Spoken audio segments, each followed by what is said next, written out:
welcome back to my channel. So this video has been long awaited and requested, and I've seen so many comments on my videos saying, have you got the EX1 foundation? Have you tried it? What's your thoughts on it? Can you review it?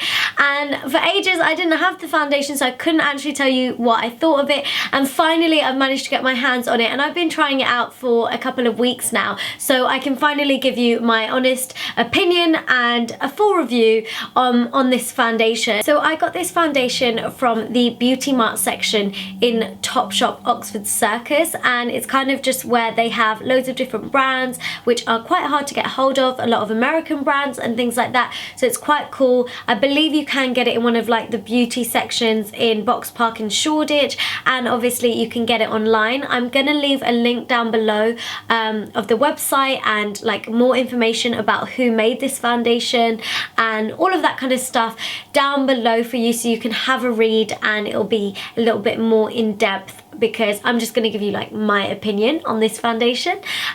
So yeah, I will leave that all down below in the description box, and obviously yeah, you can purchase it there online and on some other websites too, which I will also leave down below for you. I picked this up for £12.50, so it falls under a drugstore price, and yeah, this foundation was basically made for yellow undertone girls, guys, whoever you are.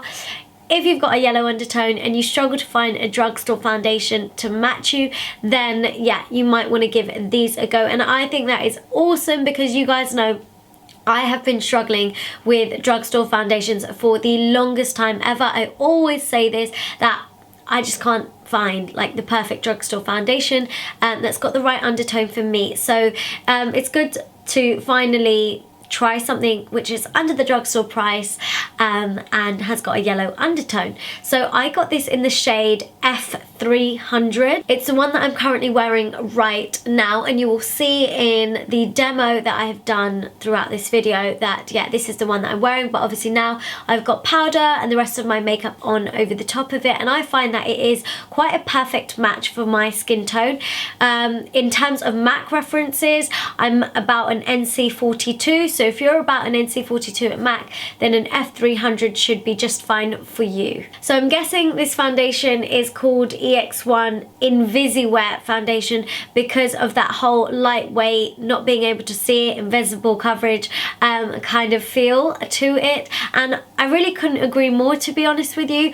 It feels so light on the skin, you really can't feel it whatsoever, but it still gives you like nice amount of coverage at the same time. I would say that this foundation does fall under the medium kind of coverage bracket. I wouldn't say that it like falls towards the full coverage side at all. You can kind of get it from like a light medium coverage to a full medium coverage, but not full coverage, if that makes any sense. So yeah, it's buildable definitely, and it doesn't feel or sit cakey on the skin whatsoever.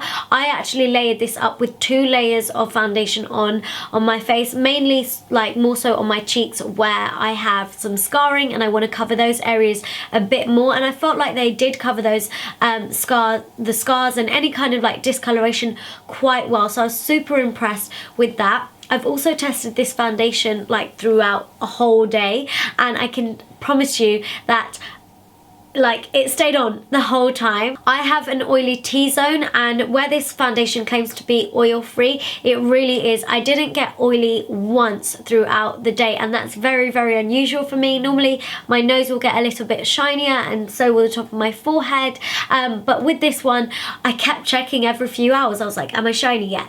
Am I shiny yet? And I wasn't, so I was so impressed with that it lasted all day, no joke, it lasted all day, and it kept me looking kind of semi-matte through the whole day also. Although this foundation does claim to be a semi-matte foundation, I feel that it's just a matte foundation. It's not really semi-matte, it's just matte, but not really like a drying matte foundation, which I quite like, and it's really, really nice to wear for like an everyday foundation, because it's gonna control your shine, it's gonna stay on all day, but then it also doesn't look and feel dry or cakey like a heavy matte foundation would. In terms of packaging, I think it's really, really pretty. This whole bottle is plastic, but the lid and this like little bottom bit is copper more than rose gold, but still it looks quite nice, and it's kind of got like an expensive look and feel to it, which is good for £12.50. And it also comes with a pump which is fully functioning and works quite well. I think it squirts out just about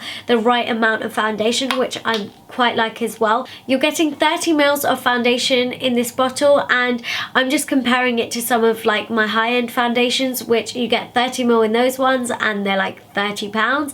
And this is £12.50 for 30 mils, and it's such a lovely foundation. If you are of an olive skin tone or a darker skin tone, you've got a yellow undertone to you, then honestly I would really, really recommend trying this foundation out, especially also if you have oily skin or combination skin. I think if you've got dry skin, it can totally work for you too. You can just mix a little bit of moisturizer in there and make it a bit more dewy if you want. It's really like a flexible foundation. I feel like you can kind of tailor it to the finish that you like, which is what I really, really love about a foundation like this. Overall, I'm so impressed with this foundation, considering it is £12.50. I think that's everything though, guys. I really hope you enjoyed watching this review, and yeah, if there are any other foundations or any other products you'd love for me to try out and review for you, then please do comment down below and let me know which ones they are.